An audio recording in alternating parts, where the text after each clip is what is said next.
You're now tuned into the big story here on the BDTV Breakfast Show. This is where we get to bring to you some of the big stories that are shaping our nation and our economy at large. My name is Elizabeth Musa, and today we're looking at the possible effect of the Israeli-Iran conflict on the global economy. Now, the age-long rivalry between Israel and Iran, two powerful nations in the Middle East, has again escalated and has led to the exchange of bombs and missiles that have caused massive destructions in both countries, with the United States, a close ally of Israel, joining forces to bomb 3 Iranian nuclear weapon sites.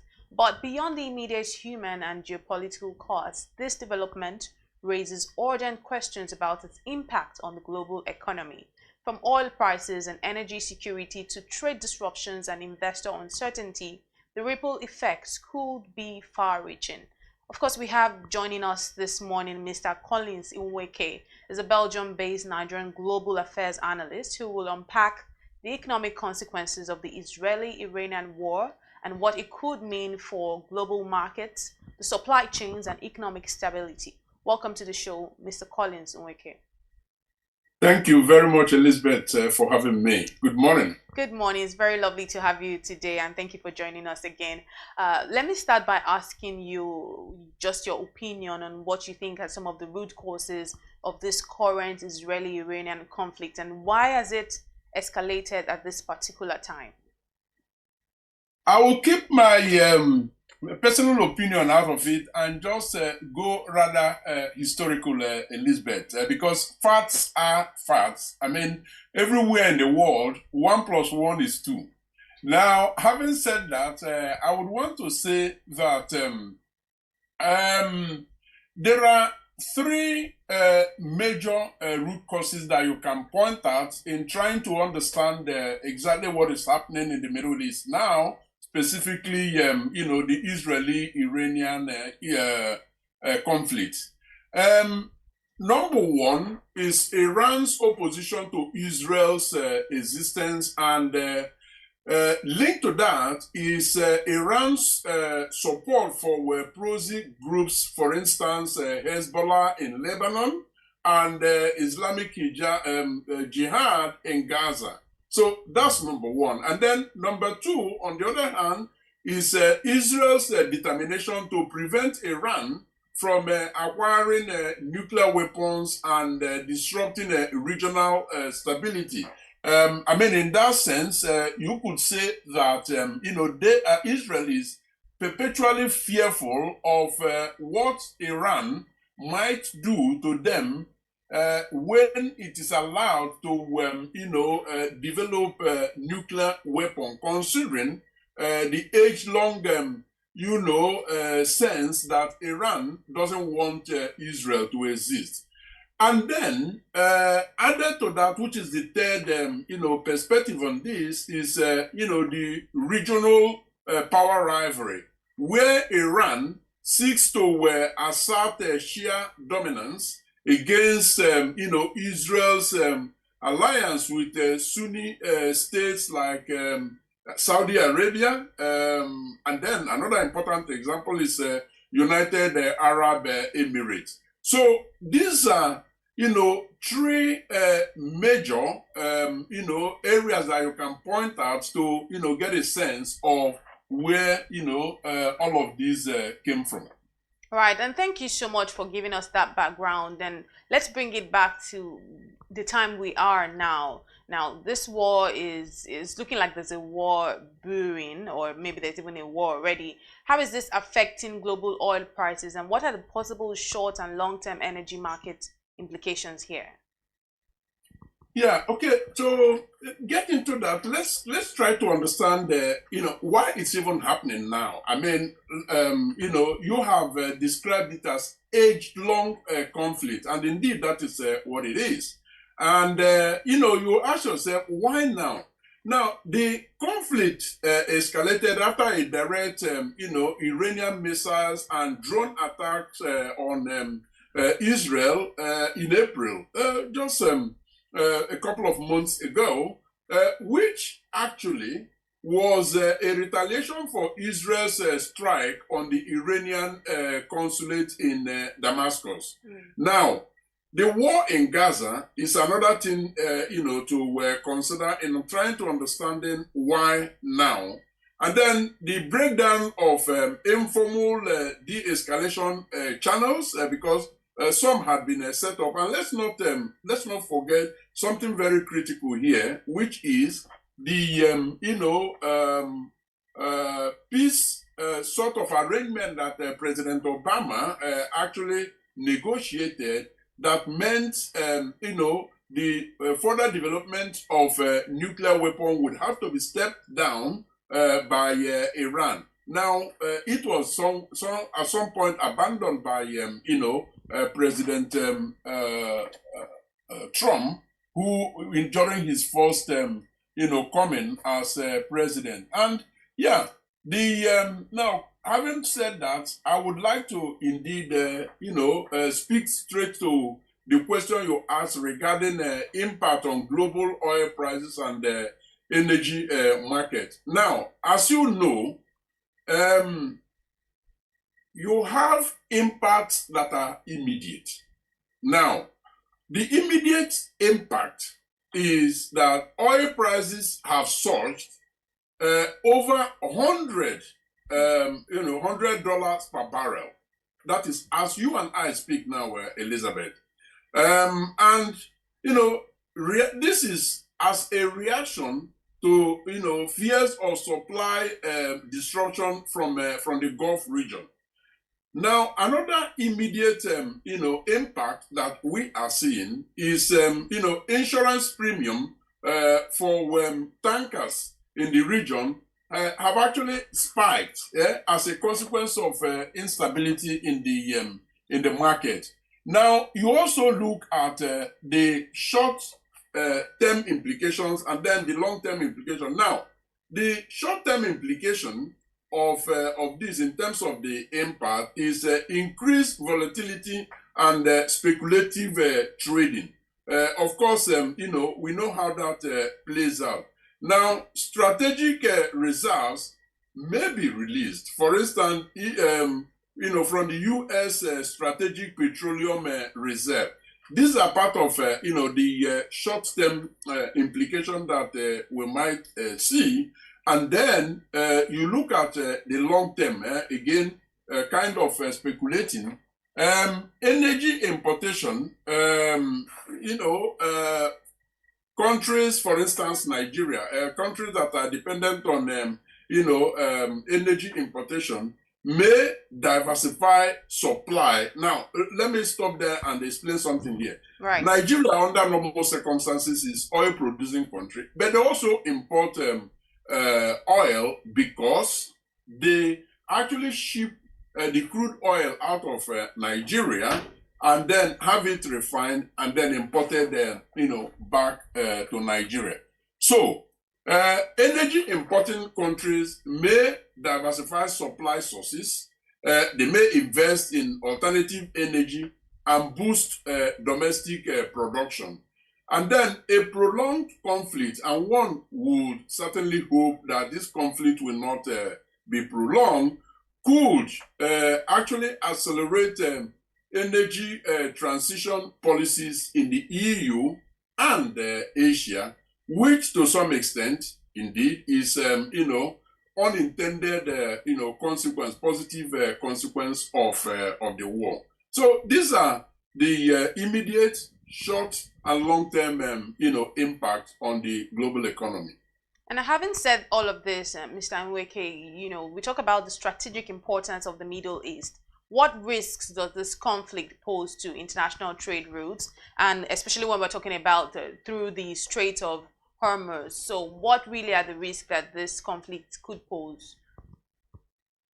Yeah, it's important that you mention the Strait of Hormuz, because let's bear in mind that 20% of global oil actually pass through that road. So it is a very, very important, very strategic, route. Now, Iran has previously threatened to block or even disrupt the strait in retaliation against Western actions. They have done it before, and I believe I do not have, confirmation of the fact that, as a matter of fact, they have actually blocked it for now. I hope that is not correct information. I haven't, personally verified it. Now, even minor incidents or threats in the Strait of Hormuz can actually cause shipping delays. Now, imagine when a delay, say, of an hour a day occurs, that actually will result in rerouting of, supply and a higher freight cost. Now, when the freight cost is high, Elizabeth, yes, what that translates to is that you and I would have to pay more because the cost is actually passed down to you and I, the man on the street. And so that, again, is a very, very important point to bear in mind. And then the risk to global energy security, especially, for Asian economies heavily dependent on, oil supply from the Gulf region. These are part of the risk, at least 4 of them that you can, think of, and the world has got to get prepared for. Right. And how are global stock market and investor confidence responding to this geopolitical tension? I mean, as would be expected, markets initially dipped in response to the conflict, particularly in sectors, tied to energy, aviation, and shipping, because that's their lifeline. I mean, in terms of oil and all of that. Safe havens like gold and U.S. Treasury bonds actually saw some gains. So you see, it's not all doom. And then investor sentiments remains actually very, very fragile, with heightened volatility and in the emerging markets, what I like to call the transition economies. And then if again the conflict is prolonged, it may impact corporate earnings, supply chains, and investment appetite, especially in the MENA region. So, what we're looking at here is the hope that this conflict, does not get prolonged, because, the consequences and the risks are pretty high. Right. And what do you see as some of the implications or the possible implications on, like you said, emerging markets, other regions, particularly countries that are oil importing, like Nigeria, oil importing developing countries like Nigeria? What do you see as some of the deep implications of this economic instability? Right. Yes, indeed. Narrowing it down to Nigeria, as I alluded to earlier, Nigeria, despite being an oil producer, imports refined petroleum. So higher global prices may worsen inflation and fiscal pressures on Nigeria as a country. That's one. Now, rising oil prices benefit government revenues. And like I mentioned at the beginning, the price now stands at $100 per barrel. So what that means is that the increase in the price of oil is a windfall for Nigeria. So again, it's not all doom. And then you also have the balance of payment pressure, which could actually intensify, especially with when foreign reserves actually begin to fall. And then countries like Nigeria also could face food and transportation costs, because the prices will high, risking social unrest. I mean, the youths are already restive enough, and then when more hardship is brought to bear on them because of the Okada probably that cost say 150 naira a drop might become 300, 400 naira. Of course, you know what that means, and their own income is not increasing. So these are some of the, it's a mixed bag in terms of impact on Nigeria. But I believe that the net balance is not positive. It is going to be negative, and one would, actually wish that this is not happening.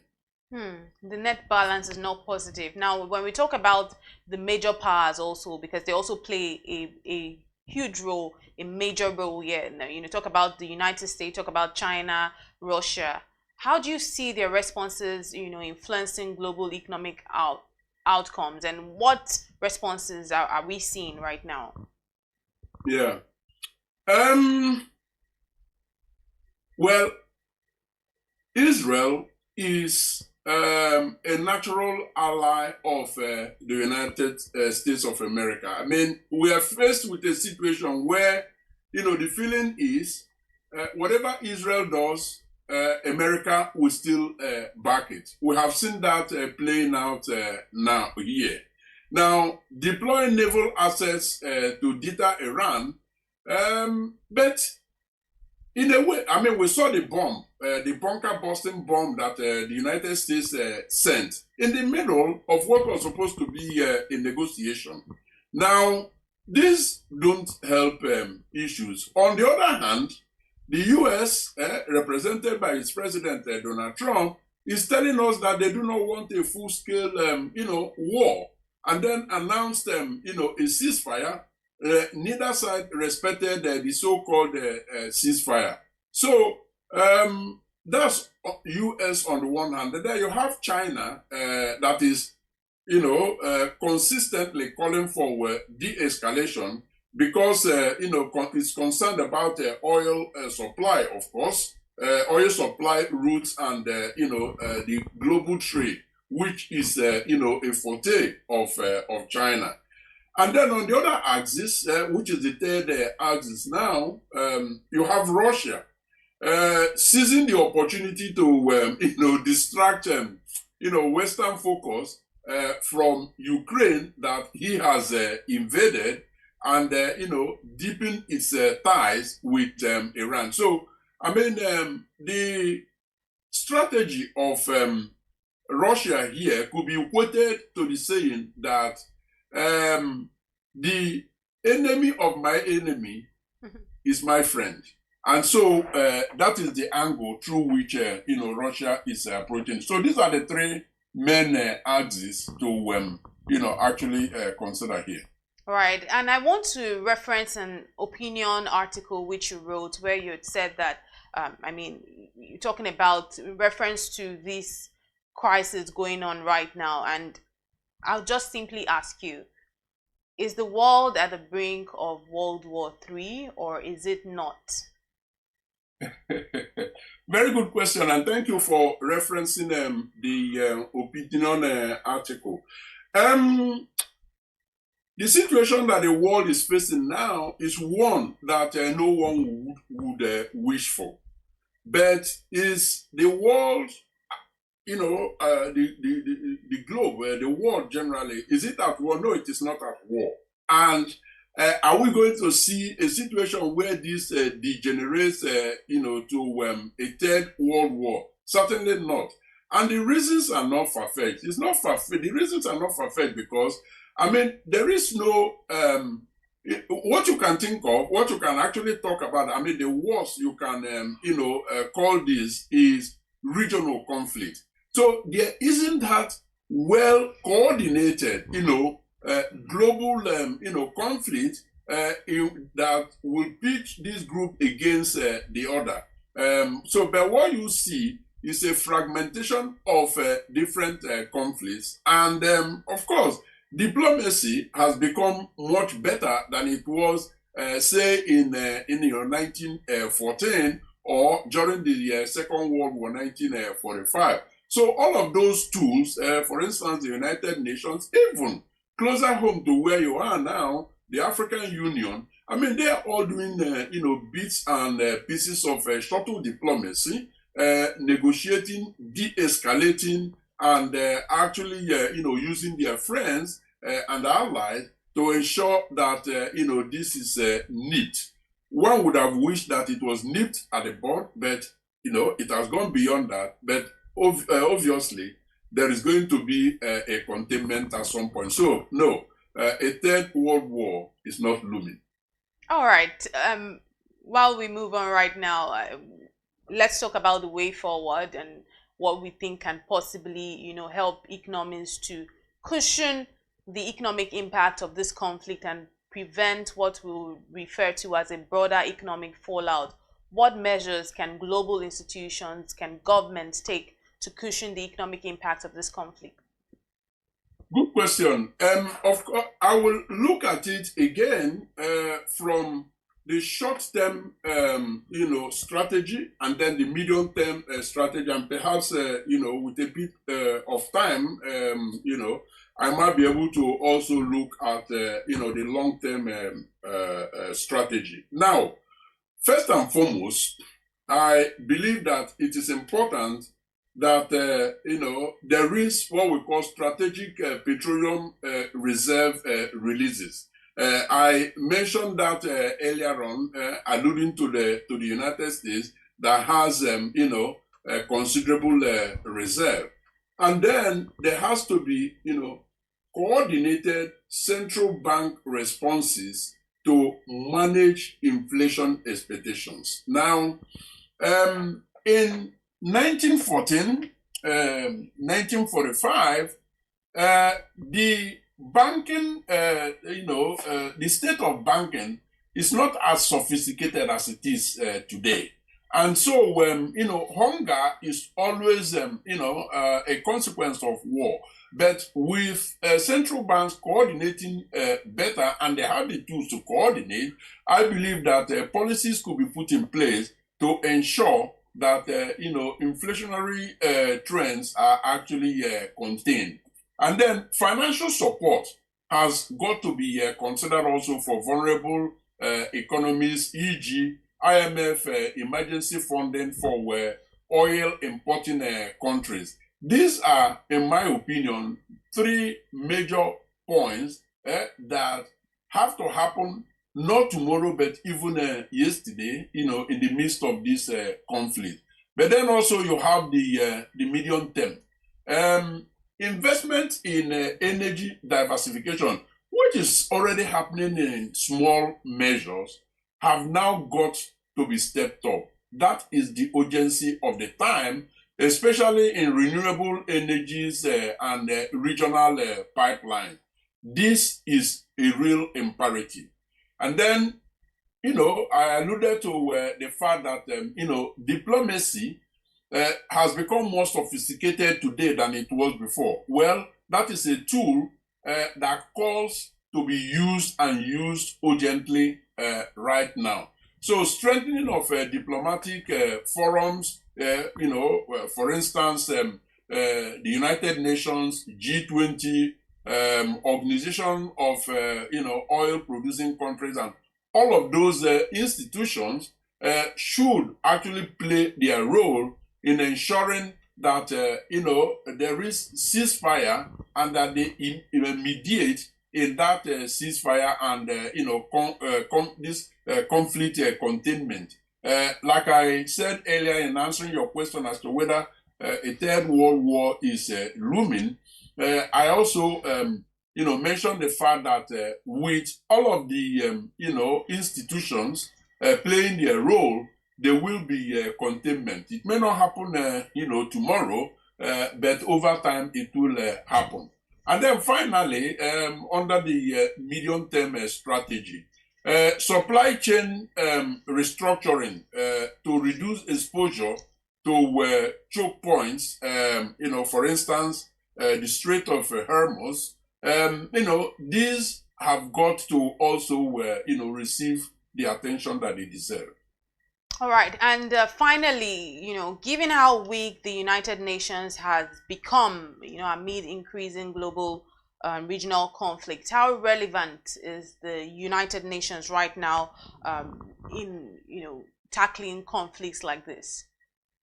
Well, so far the United Nations has done or is doing what it ought to do, which is calling for de-escalation, ensuring that they take the side of international jurisprudence, the side of rules-based international order, calling to order countries that are that are perceived or that have proven to be doing the wrong things. For instance, America, bombing Iran the way it did. The United Nations has already come out to condemn it, and then using its own leverage to ensure that there is de-escalation. I believe that in the coming days, in the coming weeks, the United Nations will continue to play that role, even as weak as it is perceived to be. All right. Thank you very much, Mr. Collins Nweke, Global Affairs Analyst, for joining us all the way from Belgium today. Thank you very much. My pleasure. Thank you for having me. Have a great day.